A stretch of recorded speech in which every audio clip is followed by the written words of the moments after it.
سيجارة؟ وي قدي؟ سرچين أبا أستمر إلى سيجارة؟ سرچين أبا أنت؟ أبا سرچين كمان أبا تمرين؟ أنا كمان كانت هيلم أبا كمان أبا تمرين؟ كانت هيلم أبا كانت هيلم أبا ሁለት ተኛ ባይ ጥፋ ሂድፋ ዘሪፋ ሲጋራ አስጠኝ እስቲ ፓኮ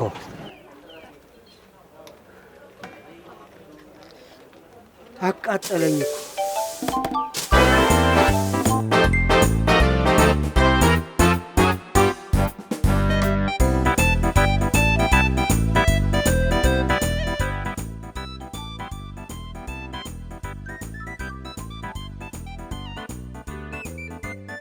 በለት ተለት ህይወት በኑሮህ መካከል ብዙ ገጥሞህ ያውቃል። የማይመስል ነገር ሲያወሩ ሰምተሃል። የማይመስል ነገር ሲያደርጉም አይተሃል። የማያደርጉትን ለሰው ይመክሩታል። ያንተ ያልሆነን ነገር ያንተ ነው ይሉሃል። ያን ጊዜ ዝም አትበል። የማይመስል ቦታ የማይመስል ነገር ህይወት ላይ ቢገጥምም ግድ የለም ዝም አትበል ብለህ ንገራቸው።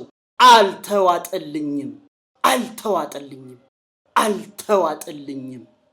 የሚረዳኝ የለም እንጂ አንድ ሐሳብ ነበር። ታውቃለህ? አዎ አውቃለሁ በደንብ። ምን ዋጋ አለው ግን የሚረዳኝ የለም እንዴ? ቅል ዋናው ነገር ምንድነው ታውቃለህ? መጀመሪያ አንተ ራሱ ሐሳቡን በደንብ ተረድተዋል ወይ ነው ዋናው ነገር። በቃ ይኸውልህ ይሄ ነው። ምን ማለት ነው? ከነገሩ እዚህ ሀገር ለሐሳብ ሰማ ምን ሆነ ነው?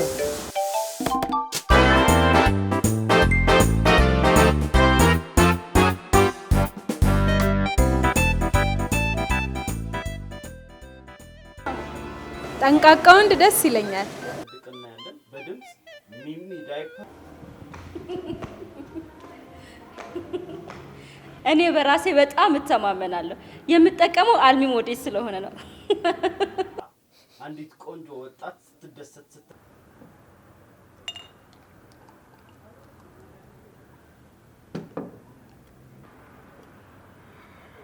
ለወደፊት ተስፋ ሆድ የማይነፋ አንገት አያስደፋ ሎሌ ቢራ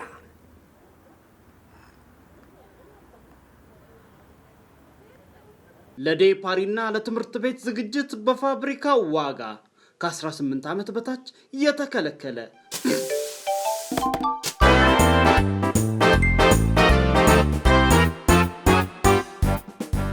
ወይ ማስታወቂያ። እናንተም እንደኔ ግራ ገብቷችኋል ወይስ ተረድታችሁታል?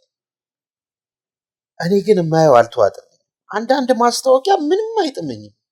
ምን ሊሉን ፈልገው ምን እንደሚነግሩን ምንም አልገባኝም። አልተዋጠልኝም። ጠንቃቃ ወንድ ደስ ይለኛል። እውነት ደስ ይልሻል? የት ሀገር ሰው ነሽ? የት ሀገር ወጣት? አበሻ ነኝ ብለሽ ብቻ እንዳታስብ። የእኛ ሴት እንዲህ ናት። ማማዬ ስልክሽን አፍተግረሽ። ልክስክስ ወንድ ደስ አይለኝ። የእኛ ሴት እንዲህ ናት፣ እኛ የምናውቃት እንጂ አንቺ ያሳየሽን ፈገግተኛ ወጣት እስቲ ያሳይኝ፣ የት ናት? አልተዋጠልኝም፣ አይዋጥልኝም። ቆይ ሊሉ ነው የፈለጉት የተለያየ ሴት ጋር ብትሄዱ ችግር የለውም ነው? ምንም ነውር የለውም ነው? ያውም በአደባባይ ኮንዶም መሽረጥ አድርጎ ተረኛ አንቺ ነሽ እንደማለት አይነት።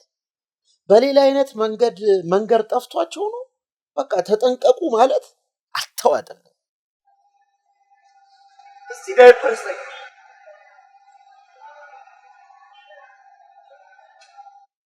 እሷ ፈገግ ትበል፣ ወላጅ ያልቅስ እንጂ ሁሉም ብድግ ብሎ የልጆቹ ምቾት፣ የልጆቹ ፈገግታ፣ የልጆቹ ደስታ መሆኑን ያውጃል። የወላጅስ እረፍት መቼ ነው ባካችሁ? ትነግሩናላችሁ? ሁሉም ማስታወቂያ ልጆቹ ሲስቁ፣ ልጁ ሲንከባለል ነው የምናየው። የተለየ እይታ፣ የተለየ አማራጭ የሚያሳየን የለም። ከጥበቡ ይልቅ መኮራረጃቸው አልተዋጠልኝም። እንዴ በዚህ ምሽት ወዴት ነው? አትፈሪም እንዴ? ለምን እፈራለሁ? በራሴ በጣም ነው የምተማመነው። አልሚ ሞዴስን እኮ ነው የምጠቀመው። በሽ እንዴት ማለት? አንዲት ወጣት ቆንጆ በራሷ እንድትኮራ ሞዴስ ግድ ይላታል ልትሉን እንዳይሆን። አልተዋጠልኝም። ስለ ወር አበባ መንገር አልፈልግም፣ ግን አንዲት ወጣት በራሷ ለመኩራት ሴት መሆኗ ብቻ በቂ ነው። በራስ መተማመን የስነ ልቦና የውስጥ ጉዳይ ነው። ሞዴስ ሳይኖር በፊት የነበሩት እናቶች በራስ መተማመን ጎሏቸው ነበረ ነው ወይስ እንዴት ነው? ምንም አልገባኝም፣ አልተዋጠልኝም። ለወደፊት ተስፋ አልተዋጠልኝም። የቢራማ ነገር ጭራሽ አልገባኝ። ቢራ ጠጡ ማለት ኢትዮጵያዊነት ነው ሊሉን ይደፍራሉ። ቢራ ጠጡ ማለት ወጣት ኖት ማለት ነው ሊሉን ፈልገዋል። ቢራ ጠጡ ማለት ዓለምን መጨበጥ ተስፋንም መሰነቅ ሊሉን አስበዋል። እውነት ቢራ ማለት ከሀበሻነት ጋር ከወጣትነት ጋር ከተስፋ ማግኘት ጋር ምን ያገናኘዋል? ነው እነሱ የሚያውቁት የብቻቸው ቢራ ስካር ያልገባበት ሞቅታ የሌለው ቢራ አላቸው እንዴ? አልተዋጠልኝም። አይዋጥልኝም። ቤት መግዛት ይፈልጋሉ? አዎ በደንብ እንጂ። እንግዲያውስ ተገንብተው ያለቁ ቤቶችን ከ1 ሚሊዮን ብር ጀምረው። ኡፋይ እንደው በፈጣሪ የኢትዮጵያ ሕዝብ የዕለት ገቢው ስንት እንደሆነ ታውቁታላችሁ? እኔን አይመስለኝም። አልተዋጠልኝም፣ አይዋጥልኝም። ቀልድ ልንገር? አራት ያስቀኛል። ደግሞ ጥርስ ያምር። ዘላለም ይሳቁ የጥርስ ሕክምና የሳቆ ጌታ። ቀልዱ ይኑር እንጂ ሳቁን ለኔ ተዉት። አንቺ ያልሽው ቦታ ተሳስቼ ብሄድ በድሃው አቅሜ እንኳን ልስቅና ስቅስቅ ነው የምለው ዋጋውን ሰማና። አልተዋጠልኝም። ያልገባኝ ነገር ግን ማስታወቂያ ሁሉ ድሃውን አይከትም፣ ለሀብታም ብቻ ነው ማስታወቂያ ሁሉ። እኔ ግን ምስኪኑ እዝች ሶፋዬ ላይ ስጎመዣ አምሽቼ እየተጎተትኩኝ አወጣ ወርዳለሁ፣ ካልጋዬ እወጣለሁ። ግን እነዚህ ሰዎች ጠንቅቀው ያውቁናል? እኔን አይመስለኝም። ማስታወቂያችንም አልተዋጠልኝም። አልጋዬ ውስጥ ሆኜ አሰላሰላለሁ ስለ ወጣቶቹ።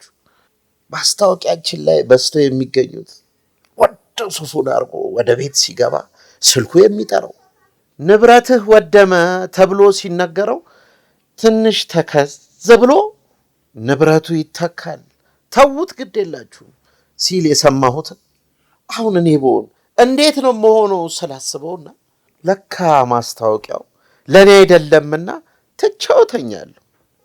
አልተዋጠልኝም። በቲቪ የማየው ማስታወቂያው ሁሉ ለኔ ህይወት ሩቅ ነው። ደግሞ የኢትዮጵያ ሕዝብ 75 በመቶ አራሽ ገበሬ ነው። ታዲያ በሰፊው ቴሌቪዥን ያለው ማስታወቂያ የነማን ኑሮ ነው? ያንንም ዝም ብዬ ባይም አልተዋጠልኝም። ማስታወቂያችን ላይ የማያቸው ሁሉ የኔ አይመስሉኝም። አልተዋጠልኝም።